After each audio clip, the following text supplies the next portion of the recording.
Day 2 at ECCO, ESMO in Berlin, and just as exciting as day 1.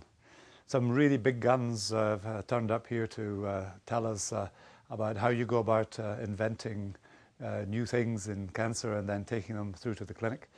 We had a kick-off plenary lecture from Sir David Lane, who was one of the co-inventors of P53, and he gave us a historical track right up to the present time where we're in the clinic using P53 in a variety of really extraordinary ways.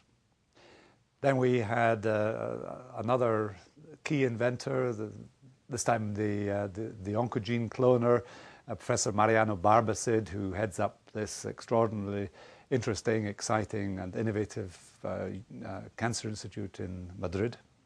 And he's emphasizing that we shouldn't be rushing maybe so headlong into the clinic. We know that there are lots and lots of drugs coming down the pipeline. We know that we can never get them all tested single agents inside 3-4 years, and certainly not in combination. So he's pleading for the use of more human look-alike models, and he's got a whole house full of genetically modified animals, which he believes will be far, far more helpful to the planning of early clinical trials with these new molecules and single agents, and also in combinations. He doesn't criticize the clinicians for not understanding all the language of the basic scientists, but he was pointed to 1 or 2 areas of translational science where the clinicians are now being forced to understand the language of the basic scientist. Then there was a historic moment where ECCO gave a Lifetime Achievement Award to an American, to a very distinguished American, Dr. Marge Foti, who's been the chief executive of the American Association of Cancer Research for many years, and most successful she has been too. She has taken this organization to thousands in terms of membership.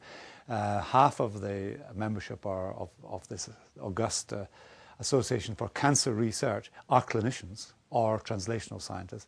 She has set about establishing up to, I think it's 9 or 10 new publications to help communicate about cancer, and most recently she has led a very successful fundraising campaign with the help of some film stars in Hollywood, allowing AACR to act as a funding body to the tune of $70-something million of new money for a number of cancer research projects this year. Now, Marge Foti is new in the field of giving out grants through AACR, and I'm told that there's more money to be expected in their fundraising activities. On what should we be spending new monies in cancer research? And this was the subject of a quite provocative talk by Professor Richard Sullivan from King's College in London. And he was questioning the mechanisms for prioritization of research topics. And he was being quite critical about the imbalance of research funding into the sort of sexy subjects such as drug development and drug discovery, to the detriment of funding into prevention research. Now, everybody trots glibly the phrase out, better prevention than cure, but that's not reflected in the funding if you measure where the funding goes for cancer research from either government sources, charitable sources, or major donors. No, prevention research is a real Cinderella, and he's saying this is actually not good enough. And then he was talking about prioritizing research which is done across boundaries. As we subdivide, say, breast cancer into BRCA1, BRCA2, triple negative, Herceptin positive, or whatever, inevitably we are creating smaller, rarer categories of cancers. And so, whereas it used to be possible to do in any one country, say in Europe, breast cancer trials, because breast cancer was very common, particular subtype of breast cancer suddenly is making a new entity which is slightly rarer. And so he's saying that the need for cross-boundary, cross-national, pan-European clinical trials, pan-European research into early diagnostics, into detection, into screening, and into prevention, that has got to change. There's a tendency which he's seen to increase nationalisation. Charities, for instance, are saying, well, we raised the money in this country and we've got to spend it here. He's saying that's not the case. If you explain to patients with cancer, you can only solve, say, a rare cancer by communicating and collaborating across boundaries and turning this problem into a global problem.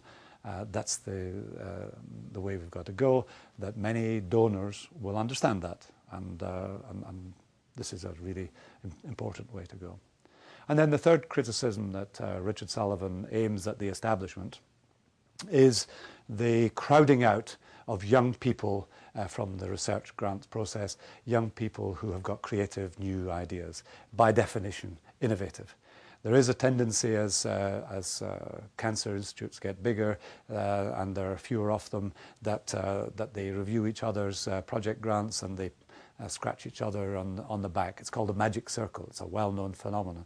And sadly, a number of granting agencies are getting bigger and bigger and are taking the easy way out and only giving the money to the established researchers, the ones who've got a track record.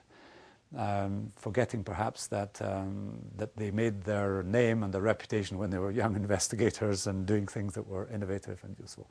So Sullivan is saying, let's go back to looking at creative people, creative ideas, backing slightly riskier projects, thinking a little bit out the box.